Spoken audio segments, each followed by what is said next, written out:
डुमरी विधानसभा उपचुनाव सीट के लिए कड़ी सुरक्षा के बीच मतदान शुरू हुआ। मतदान सुबह 7 बजे शुरू हुआ और शाम 5 बजे तक चलेगा। झारखंड की मंत्री बेबी देवी ने भी उपचुनाव में अपना वोट डाला।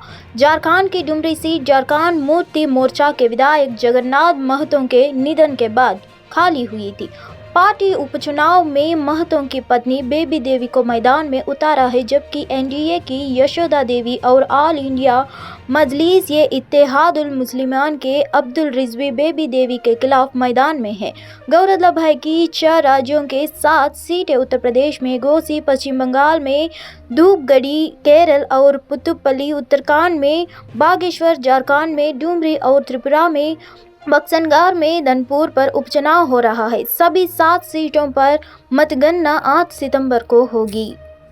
यहाँ तो सब जनता हम रहे है, मंत्री जी का आशीर्वाद है, अपना हम वोट दे दिए हैं। 8 तारीख के बाद कहेंगे। संसद के विशेष सत्र से पहले महिला आरक्षण बिल को लेकर उपराष्ट्रपति जगदीप धनखड़ को बड़ा बयान दिया है। उन्होंने कहा कि जल्द ही संविधान में संशोधन के साथ महिलाओं को संसद और राज्य विधानसभाओं में पर्याप्त प्रतिनिधित्व मिलेगा, जिसके बाद 2047 से पहले ही भारत को नंबर 1 देश बन देगा। राजस्थान के जयपुर में महारानी महाविद्यालय की छात्राओं के साथ बातचीत करते हुए उन्होंने कहा, जेंडर तक संविधान का सवाल है। मैं चाहता हूं कि आप लड़कियां ध्यान दें। पंचायतों और नगर पालिकाओं में सभी चुनावों में लड़कियां और महिलाओं को 1/3 आरक्षण मिलता है। यह आरक्षण बहुत महत्वपूर्ण है। I want you girls to note,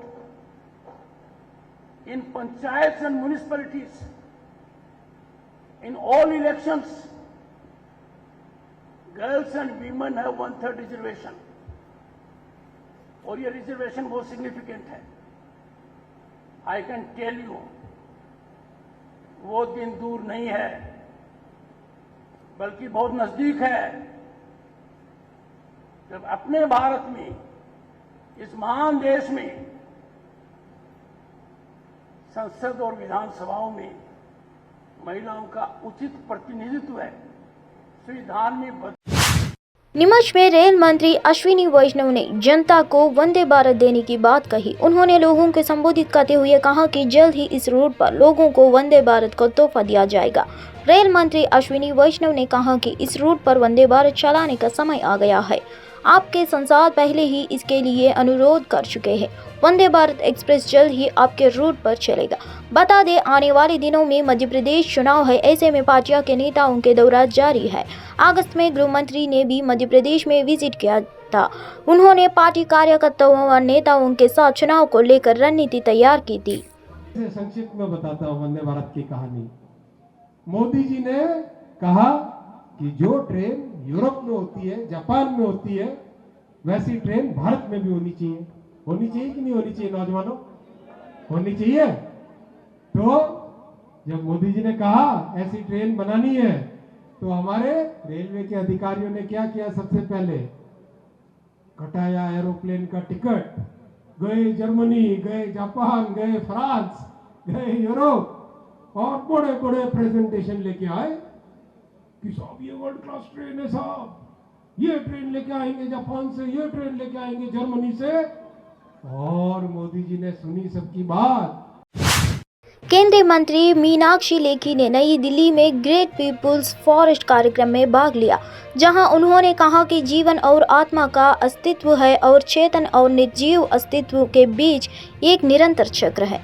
तो हम सभी धरती माता से आए हैं और हम सभी उन पौधों के माध्यम से पोषित और पोषित होते हैं जिन्हें हम खाते हैं।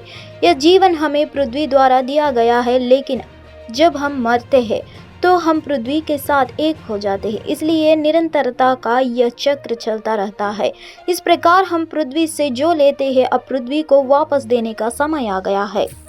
The life and the soul exists, and there is a constant cycle between animate and inanimate existence. So we all come from Mother Earth, and we all get nourished and nurtured through plants we eat, through this life is given to us by earth, but when we die, we become one with the earth.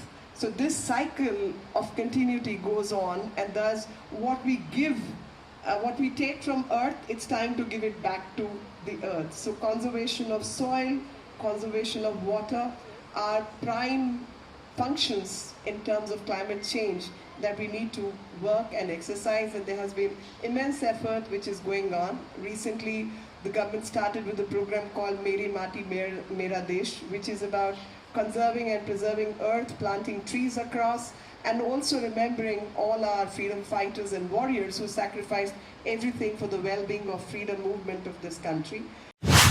आगामी गणेश चतुर्थी त्योहार के लिए हैदराबाद में गणेश मूर्तियां के अलग अलग मॉडलों की मांग बढ़ गई है। गणेश चतुर्थी में भगवान गणेश के जन्म का जश्न मनाया जाता है। यह सबसे लोकप्रिय हिंदू त्योहारों में से एक है। यह त्योहार 10 दिनों तक मनाया जाता है और मनाया जाता है कि इस दौरान भगवान गणेश अपनी माँ देवी पार्वती के साथ पृथ्वी पर आते हैं और लोगों पर आशीर्वाद बरसाते हैं। प्रधानमंत्री नरेंद्र मोदी के प्रशंसक और चाहने वाले दुनिया भर में हैं। भारतीय जनता पार्टी हर साल पीएम नरेंद्र मोदी के जन्मदिन को सेवा दिवस के रूप में मनाती है। 17 सितंबर को पीएम मोदी का 73वां जन्मदिन मनाया जाएगा, लेकिन इस मौके के लिए सूरत के एक आर्किटेक्ट इंजीनियर विपुल जेपी वाला प्रधानमंत्री के खास तोहफा तैयार किया है। गुजरात में सूरत के एक आर्किटेक्ट इंजीनियर विपुल जेपी वाला ने प्रधानमंत्री का 72,000 हीरे से जड़ित चित्र बनाया है। विपुल इसे पीएम मोदी का 73वें जन्मदिन पर उन्हें उपहार के रूप में देना चाहते हैं। पहले तो मोदी जी का जो जन्मदिन आ रहा है, उनके लिए पूरे गुजरातियों की ओर से मेरे जन्मदिन की शुभकामनाएं देना चाहता हूं। और बात रही ये पोर्ट्रेट का मुझे ख्याल आया जब मोदी जी यूएसए गए थे। उन्होंने मिसिस बाइडेन को सूरत में बना हुआ डायमंड गिफ्ट में दिया था। तभी मुझे ख्याल आया कि ये डायमंड गिफ्ट दे रहे, डायमंड में से बना हुआ है, कोई किसी का पोर्ट्रेट हो तो उसमें और भी बढ़िया लगेगा। तो मैंने उसके ऊपर काम किया, डिज़ाइनिंग किया। फिर सोचा मोदी जी का जन्मदिन आ रहा है, तब उनको गिफ्ट देने के लिए उन्हीं का ही पोर्ट्रेट बनाए। तो उनके पोर्ट्रेट बनाने के लिए करीबन डिज़ाइन करने में और ये सब बनाने में मुझे 3.5 महीने का टाइम लगा। और इनमें मैंने 4 तरह का डायमंड यूज़ किया है। पर्टिकुलर बाल और दाढ़ी के लिए वाइट, प्योर वाइट लिया है। शुभमन गिल और रोहित शर्मा के धमाकेदार बल्लेबाजी प्रदर्शन ने एशिया कप 2023 में भारत से बाधित मैच में डीएलएस पद्धति के माध्यम से नेपाल को 10 विकेट से हरा दिया। 4 मैच को बाद नेपाल क्रिकेट टीम के कोच मोंटी देसाई ने एएनआई से बात की और कहा कि टीम ने प्रगति की है और उन्होंने इस साल अब तक अपनी खुद की एक कहानी बनाई है। मोंटी देसाई ने कहा, हमने इस मैच में प्रगति की है, हमने कम से कम अपनी एक कहानी तो बनाई है, हमें बस अब इसी कहानी के आगे ले जाने की ज़रूरत है। हमारे पास कौशल है और हम काम करना जारी रखेंगे। नेपाल ने 230 रन बनाए, लेकिन लक्ष्य 23 ओवर में 145 रन कर दिया गया था। अच्छा रहा, प्रोग्रेस किया हमने। पाकिस्तान की मैच के बाद इंडिया की मैच में थोड़े और खिलाड़ियों ने अपना हुनर दिखाया, सो अच्छा रहा।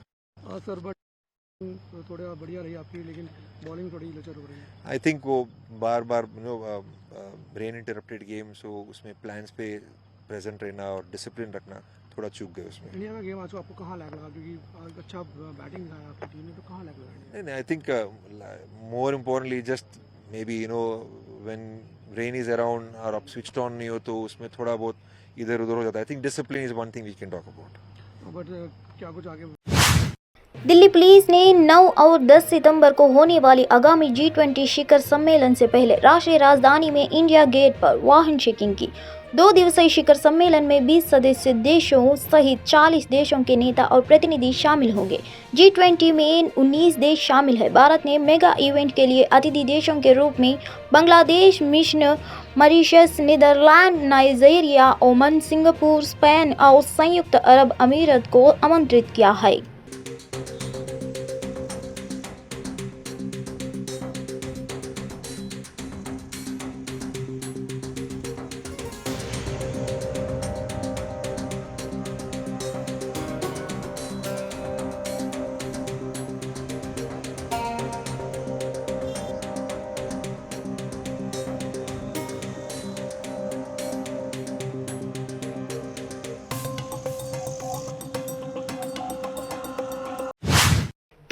के पुतुपल्ली विधानसभा उपचुनाव के लिए मतदान शुरू हो चुका है।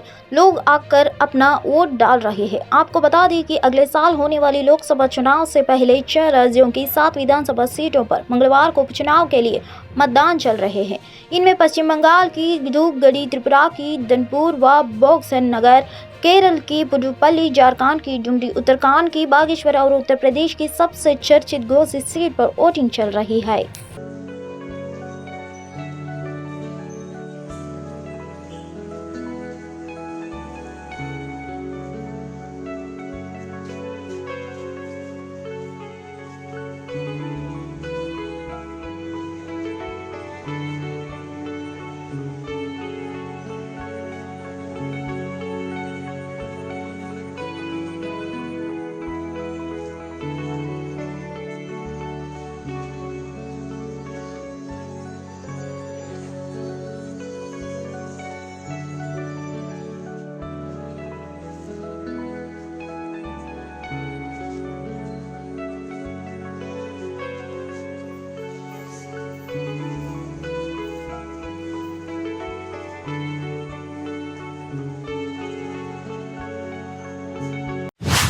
उड़ीसा के बहानगा बाजार रेलवे स्टेशन के पास दुखद ट्रेन दुर्घटना के 3 महीने बीते जाने के बाद भी 28 यात्रियों के शवों की पहचान नहीं हो पाई है।